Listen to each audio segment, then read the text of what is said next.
Hi welcome to my channel.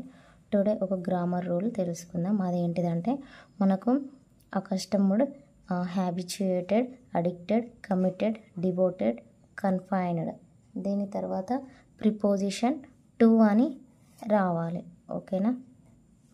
అకస్టమర్డ్, habituated, addicted, committed, devoted, confined తర్వాత మనకు preposition to రావాలి. Okay, కానీ మనకు వేరే ఇస్తాడు. దానికి బదులు ఏమి ఇచ్చిండు మనకు? I am accustomed with hard work and generally don't get tired easily అని ఇచ్చిండు. ఓకేనా? ఇక్కడ మనకు అకస్టమర్డ్ తర్వాత విత్ రావద్దు, టు రావాలి. ఓకేనా? ఇలా ఇస్తాడు మనకు ఎర్రర్ కరెక్షన్లో. ఓకేనా? ఇవి గుర్తుంచుకోండి.